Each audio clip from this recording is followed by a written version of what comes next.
اب ہم آتے ہیں اپنی دوسری بات کی طرف کہ سجدے میں جاتے وقت تصور کیا ہونا چاہیے۔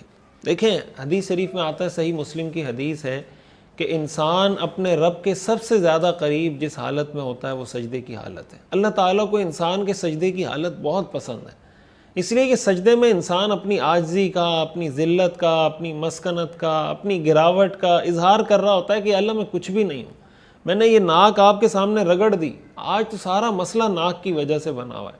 کسی کو کہیں بھائی دین کے اس حکم پہ عمل کر لیں، اپنی شادی اس طریقے سے کر لیں، یہ رواج اس طریقے سے کر لیں، تو ایک ہی جواب ہوتا ہے، یار میری ناک کٹ جائے گی، یہی جواب سننے کو ملتا ہے۔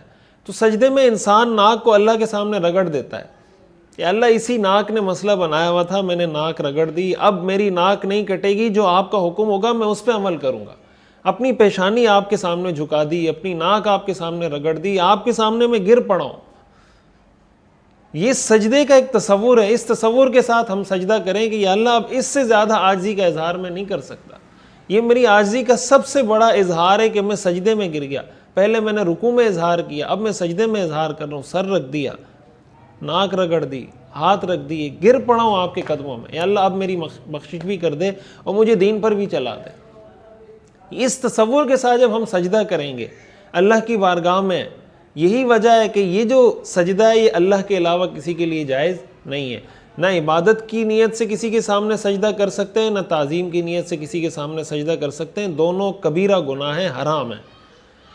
عبادت کی نیت سے سجدہ کرنا تو شرک ہے، اس سے تو آدمی دائرہ اسلام سے نکل جاتا ہے۔ تعظیم کی نیت سے سجدہ کرنا بھی کبیرہ گناہ اور حرام ہے، شریعت میں اس کی قطعاً اجازت نہیں ہے۔ کیوں؟ اس لیے کہ انسان اپنے آپ کو اتنا اللہ کے علاوہ کسی کے سامنے نہیں گرا سکتا، اتنی عاجزی کا اظہار اللہ کے سوا کسی کے سامنے جائز نہیں، یہ اللہ ہی اس کا مستحق ہے۔ کیوں؟ اس لیے کہ سجدے میں ہم جو تسبیح پڑھتے ہیں سبحان ربی الاعلی، اس کا مطلب ہی ہے کہ یا اللہ میں سجدہ اس لیے کر رہا ہوں کہ آپ سب سے اعلیٰ ہیں، سبحان ربی الاعلی، پاک ہے میرا رب ہر قسم کی خامی سے، ہر قسم کی کوتاہی سے، ہر قسم کے عیب سے، ہر قسم کے نقص سے، ہر قسم کے ڈیفیکٹ سے میرا اللہ پاک ہے۔ وہ میرا اللہ جو میرا رب ہے، جو مجھے پالتا ہے، الاعلیٰ، جو سب سے بلند ہے، جو سب سے برتر ہے، جو سب سے والا ہے، جو سب سے سپیریئر ہے۔ تو جو سب سے سپیریئر ہوگا سجدہ اس کے سامنے ہوگا، اللہ سے زیادہ سپیریئر کوئی نہیں، لہٰذا اللہ کے علاوہ کسی کے سامنے سجدہ نہیں ہو سکتا۔ اللہ کے علاوہ کسی کے سامنے سجدہ کرنے والا در حقیقت اللہ کے ساتھ کسی کو شریک ٹھہرا رہا ہوتا ہے۔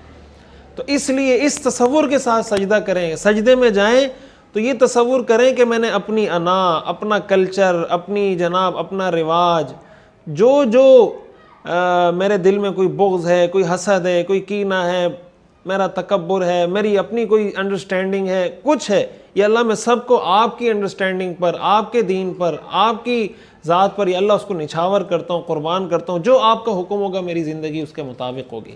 اس تصور کے ساتھ سجدہ کریں، آپ کو نماز کا لطف آئے گا، آپ کو نماز میں سرور محسوس ہوگا، آپ نماز پڑھیں گے تو نماز میں آپ کا دل لگے گا۔ اللہ تعالیٰ ہمیں ایسا سجدہ کرنے کی توفیق عطا فرمائے۔